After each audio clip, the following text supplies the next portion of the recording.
What tools do you use? What languages? Do you have a software engineering degree? Software is all over the place, and we build it as software engineers. Stack Overflow built the developer survey for 2024. They do this every year, and this year they built the entire thing using Svelte. It's their first time using Svelte for the UI and showing you what all the answers were to 65,000 respondents. Oh, well, over 65,000. I think it was like 65,400. And it asks questions like, what technologies do you use? Are you using AI? How much AI? Do you use the copilots, or do you use the chat generators? Do you have a software engineering degree? What's your favorite way to learn? That's what they did with the developer survey, and that's what they do it every year. They do this every year. It's kind of neat to see what they come up with, and I'm just taking a quick look. Let's just take a quick here. We see that 62% have used JavaScript. So, right, JavaScript is the largest, most widely used language in the world, right? Because it's on the web, it's everywhere, it's embedded. We even use it on the server, right? With Node.js and Deno and some other runtimes. It's just the most heavily utilized language just because it's so prevalent. And that makes the case where basically almost every engineer needs to know JavaScript. Oh, and this is interesting. Check this out. The top 10 countries where software engineers have just responded in general. So we see US, Germany, India, UK, and Ukraine are all at the very top of the list here of the number of software engineers in terms of the respondents, right? And so then we've got Poland and France and Canada right below, followed by Netherlands and Brazil. This is this kind of interesting. I would figure there would be more in India, being that the population is so much larger, right? But it's interesting that the U.S. hold almost 20%, not quite 18.9%, right? So that's quite a bit. Do you have a software engineering degree, either a bachelor's in science or a master's, right? There's some options that are available to you as you're learning through school. And how many years do you take? Well, it turns out that only 66% of developers have a degree at all, right? That's actually kind of it's crazy. So we are 2/3 of software engineers or developers in the world today have a degree, and they are actively in the workplace. So it turns out that you could get a degree and you have a shot, maybe a better shot of getting a job, though it seems like you don't really need one, because most of the folks who even have a degree say they didn't really learn to code at school anyway. Half of the developers learned to code at school, and the other half just learned on their own. How did you learn to code? Well, if you're one of the many, or the majority, it turns out most of everyone learned to code on their own, and they used this through online resources like videos and blogs and documentation and tutorials that they found on the internet. That's how I learned.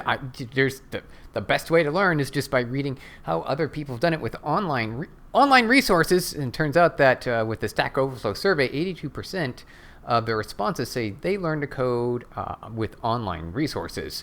And then it turns out for the 18 to 24-year-old of age, they learn to code more often at a traditional school, more consistently than any other of the age groups. And we kind of take a look here to see where you learn to code. By all respondents, they say 82% through online resources, and then books, of course. Oh, and then online courses, right? So we haven't even gotten to school yet, right? So we see that most everyone is just sort of learning on their own, and then they get to see that school. You learn to code at school, so about half, and then the other half, it just seems like either training on the job, they learn from a friend, or a coding boot camp, or a family member. I'm up here at the top, probably likely with the rest of you, where you learned videos, blogs, online community, just documentation on the internet that had all the information that was necessary in order to learn to code. This is something that I learned for Perl, right? Python, PHP, right? Those are the two sort of getting started language. Obviously JavaScript, of course, and some HTML in the early days.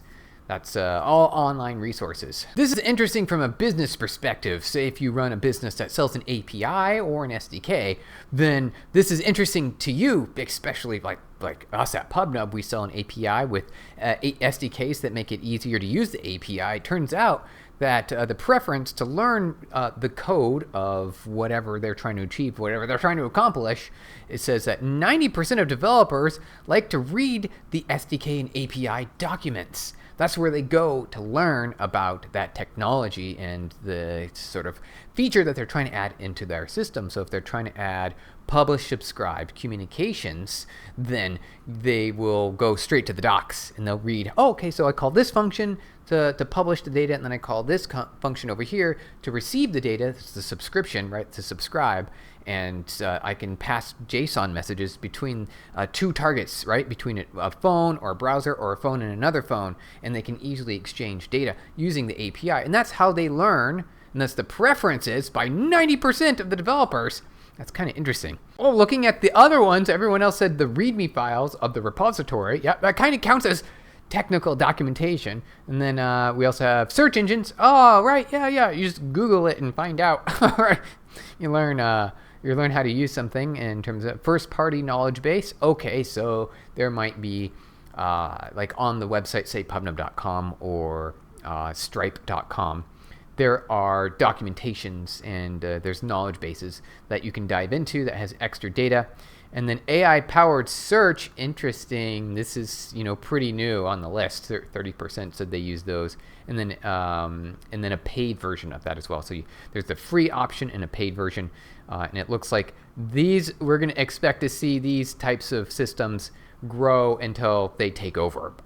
They're just so easy. They're way too easy. What is your favorite database? Well, Postgres is something that we use at PubNub. We also use some of the other databases, of course, the more popular MySQL. That is, the database. You choose between the two. It's either going to be Postgres or MySQL if you're going to have a RDMS, right? Relational Database System, Management System.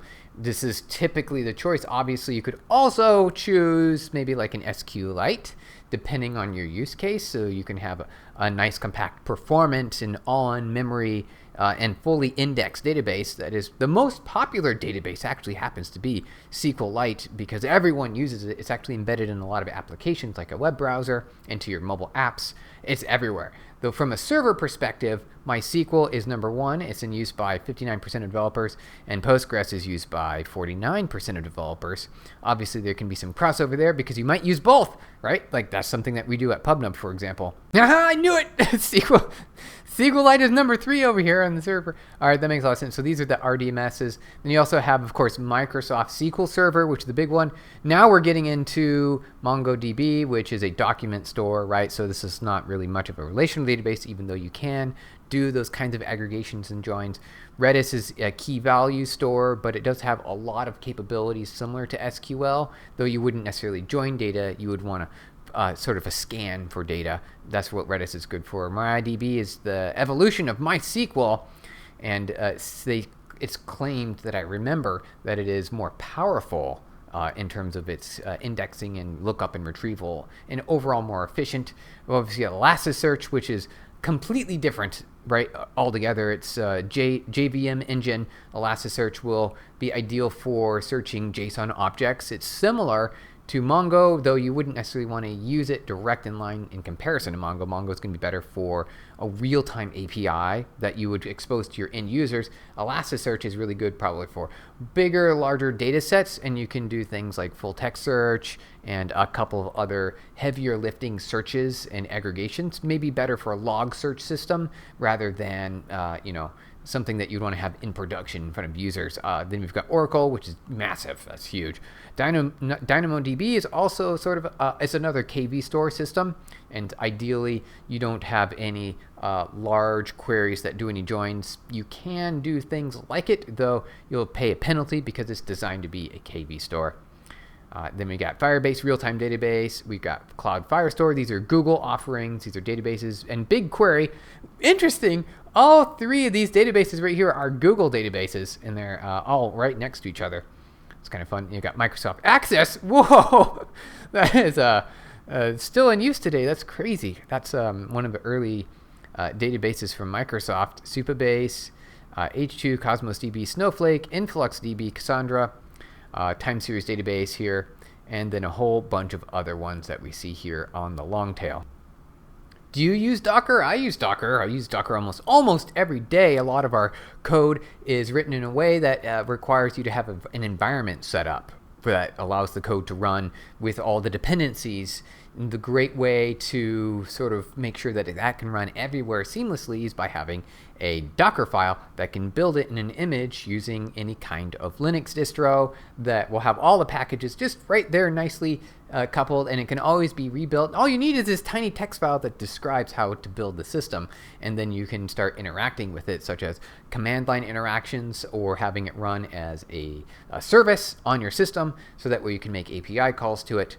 Docker is used by 59% of developers, and NPM is used by the most my developers learning to code. Interesting, 45%. NPM seems to be sort of a source of, I guess you could call new engineers entering the market. They will be using NPM more often. Let's take a look at some of this other data here that they provide us. What programming language do you use? Is it a scripting language, or is it a full-on language? Or is it a markup language, or is it a domain-specific language? It turns out that JavaScript, Python, and SQL are at the very top in terms of desired, more overall because it's what's used in the industry, right? So you're going to have JavaScript, Python, and SQL will be used more often in professional environments than any other language. If you are looking to enter in the market, to learn to do real world work, you'll probably find the most work available as a JavaScript developer, a Python developer, and a SQL developer. They're going to be at the top from that perspective. Obviously, Rust is huge because it becomes the most admired languages at the 83%. That's huge. That's the most desired programming language. It makes a lot of sense because with Rust, one of the hardest problems when you're building code isn't the first few weeks of code development when you start with an empty file and you start building it out. That's usually the easy part. The hard part is maintaining that code over the next 10 years, which is where the bulk of the work comes in. Why Rust is so important from this perspective, from a developer happiness, you can quickly go into what is called like ruthless refactoring. And you can do that with Rust, and the compiler will help you along the way to prevent you from, making any significant mistakes. All right, here's the full list we've got, right? So this is top in order of most admired and most desired, right?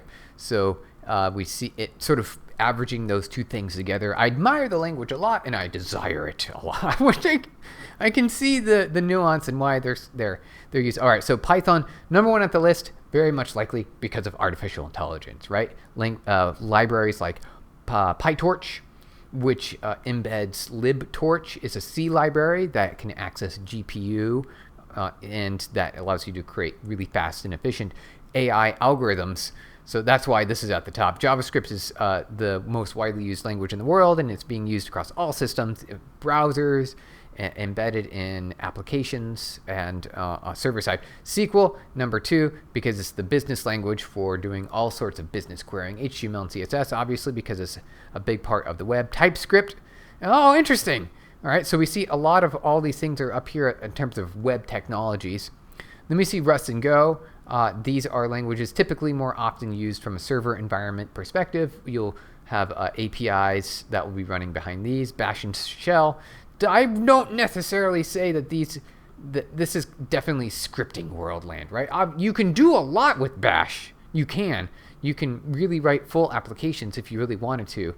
Just maintaining it is a little more challenging.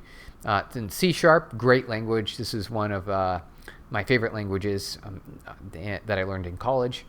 C++, really good. Java, C, of course. Kotlin, PHP, PowerShell, Swift, Dart, Zig. Oh, interesting. Zig's making its way up there. Nice. Zig is touted to be a replacement for C, replacement for the C language. Assembly can't be here. Are you kidding me? It's admired and desired. We're talking about CPU instructions now. That's just, and how would you know to write a vector instruction based on the data? You want a compiler to take care of that for you. You don't necessarily want to do this yourself. I get it. Lua is a really nice, similar to JavaScript, it's an ECMAScript-based language, really often as a scripting language that's built into game engines and embedded devices because of its a really low footprint and runtime, but it's also really fast and efficient. Then we've got Elixir, RB, Haskell, R. We're getting some Clojure, F Sharp, so Scala. Interesting. What's at the bottom? I'm actually kind of curious to see what's down. Wow, it's just a ton. Zephyr. Okay, Zephyr on the bottom, followed by Prolog and COBOL. What web framework technologies do you use? Well, it turns out that Svelte is 73% of developers want to keep using it once they've already used it. That's because Svelte is actually really focused on the software developer's experience overall, because they've made it really easy and opinionated in the best possible way for you to build web applications. And that's the whole point, is the framework really should take care of much as possible and get out of the way, but allow the developer to build what they need to build. And fun fact, Stack Overflow used Svelte for creating the developer survey for 2024, and that's the site that we're currently looking at right now. Kind of interesting to see that. You know, I was really expecting to see React here near the top, and it is. It's right here, and it's kind of hard to use React without Node. I guess if you're maybe you're using React just specifically for front end, which that's the whole point of what it is, right? You're using it on the front end, but usually your team will also be using it with Node.js in tandem, because everyone knows JavaScript. So it's actually kind of interesting. Look at this. This is amazing. All the top, well, I guess it's web frameworks is what we're looking at. So everything's going to be JavaScript here. So Node.js, React, jQuery, Next.js, Express, and Angular are the most prevalent. ASP.NET Core, Vue.js, of course, Flask. Which is this a Python server, or is it also a web front? I'm going to look at this really quick. Okay, it was. I was just kind of taken by surprise, because you see all this JavaScript here, and then suddenly we see Flask, which is a Python framework, right? Then I'll say, okay, so Django. Okay, now we're getting into Python.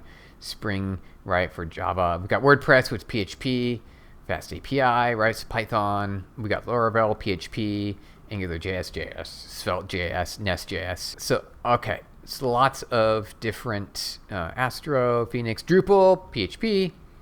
Interesting. So many different, basically most of it's JavaScript. Oh, neat. HTMX. Okay.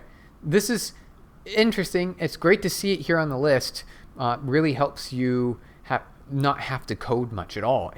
All you have to write is HTML, and the rest of the framework will take care of all the code and logic beneath it for basically the majority of what you would ever need to build as an application or a website. You probably use ChatGPT to write code for you. I bet you do. In your day job, do you actually use it? Maybe your business doesn't allow you to use it. That might be one of the problems. Though you might still be using it to refer to a lot of different documentation, and it will help. You might use it instead of Google. Well, what do you use it? It turns out that the vast majority, 75%, admire ChatGPT, and they also use things like Replit, Tab9, and they say that they will keep using these technologies. That is very interesting. And then most developers use ChatGPT, but also GitHub Copilot. It says 41% of ChatGPT users, if you use ChatGPT, want to use GitHub Copilot next year, because it is like a really nice way to code, right? It's an autocompleter, way better than, and you got IntelliSense, right, with VS Code and other tech, where it knows what types of variables need to be used in what functions, so you don't have to keep looking back and looking up different function signatures. Though with Copilot, it'll just fill everything in for you. You didn't even need to think about it. You just tab, and then it will autocomplete, and then you go through, and then you might make a few changes. And it's the new way to code, at least for now, until it gets better, and then we'll see how that evolves. Let's just check out to see what is interesting from a developer perspective here. All right, here's our list. We've got a list of all the different AI tools that are used in the industry. It's very interesting to see this list, because it's mostly a fully complete list in terms of the most widely used. Of course, ChatGPT at the very top, and then you got GitHub Copilot and Google Gemini. These are, you got our code completer here. Google Gemini, it's going to be similar to ChatGPT. Then we've got Visual Studio and Telecode. Oh, neat. Oh, okay. So something baked directly into Visual Studio. Bing AI. All right. Claude. We've got Codemium. Wolfram Alpha. Interesting. We've got Perplexity. Meta AI is here at the top as well with their open source Llama model. We've got Find, Tab9, Amazon Q. Very interesting. What else? OpenAI Codex, Whisper AI, Cody, Snick Code, which really focusing to prevent accidents and security problems. So this is going to be a good one from that perspective. Snick Code will help you on that. U.com, Core, Poe. Oh, Core has something. Wait, hold on. Really? I totally missed this. It is they're opening public access to a new AI product that they're building called Poe. Lets people ask questions and get answers.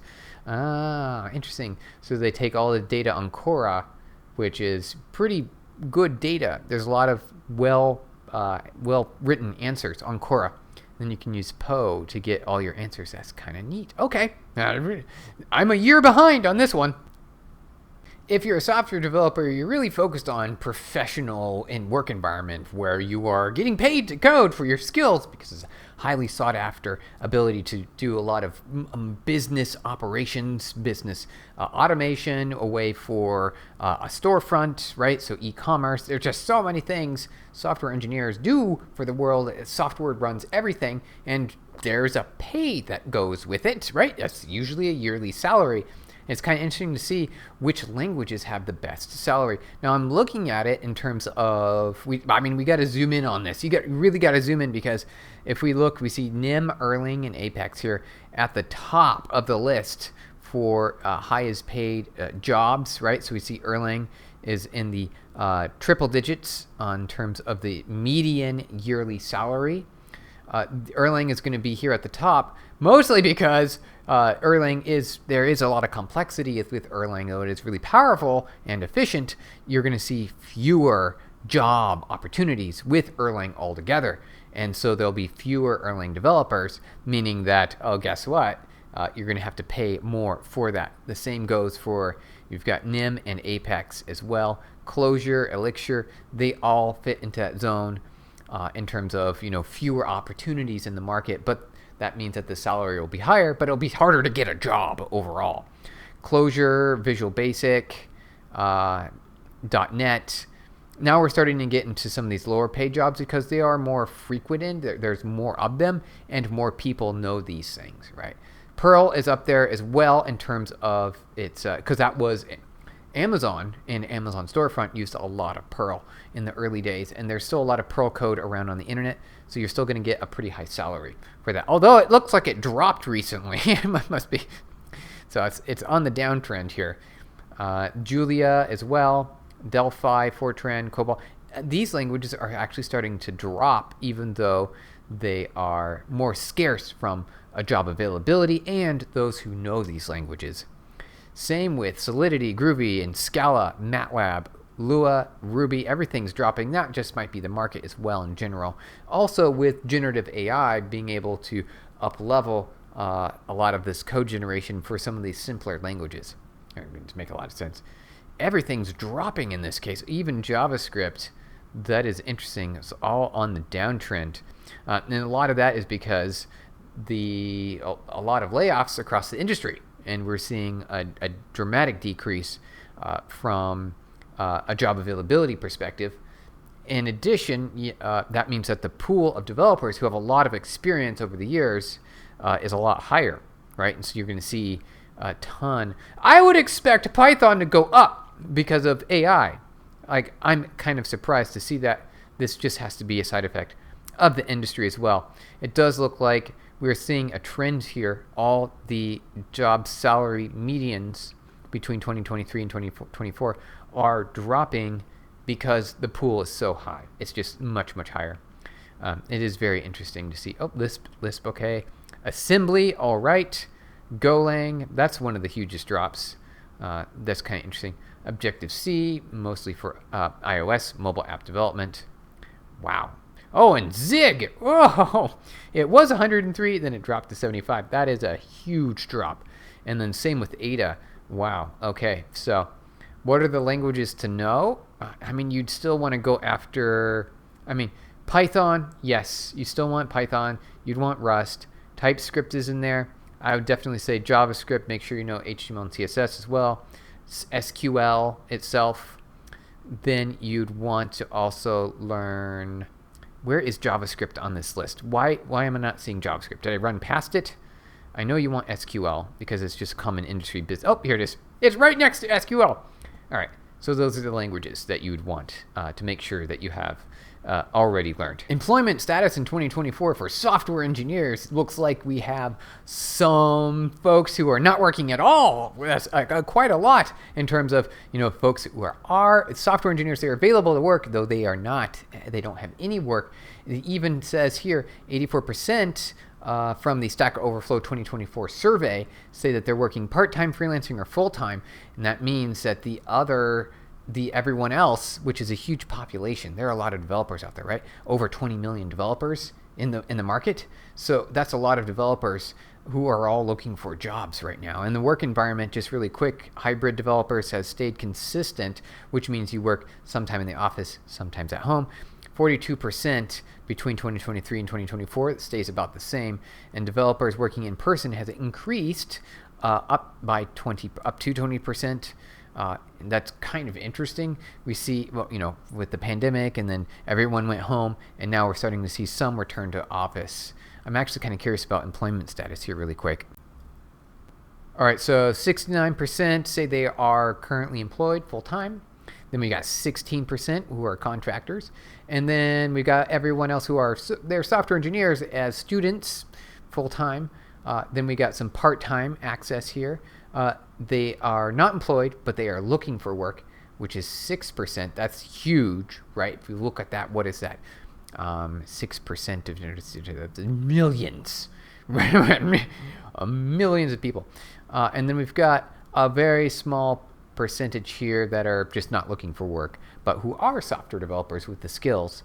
And so here's this means that essentially unemployment, if we discount students, we could say the full unemployment number for software engineers today in the industry is right around 6%, which is a huge number, right? So, I know it's a really simple math, but let's just double check, right? So you've got 23 million developers down to 23 million, and then we multiply that by 0.06 to see that there are 1.3 million unemployed, actively seeking developers for roles, and there are far fewer roles than that currently open in the market. So there's a lot of competition. That is kind of scary, a little bit scary. Oh, professional developers. You're already a professional developer if you know to code. Just maybe if you have any experience at all. I don't get how this works. This doesn't make any sense. If you're a professional developer or a respondent and you're looking for a job, then this is the number to look at right here. So about 6%. And if you do have a job and you are working, then looks like hybrid is about 42%, but staying strong at 38% with remote, and then very few in-person, like full-time in-person, comparatively, right? So a lot of work from home, which makes a lot of sense. It's the best way to do it. I often see it's so good working from home. I love it. It's my favorite.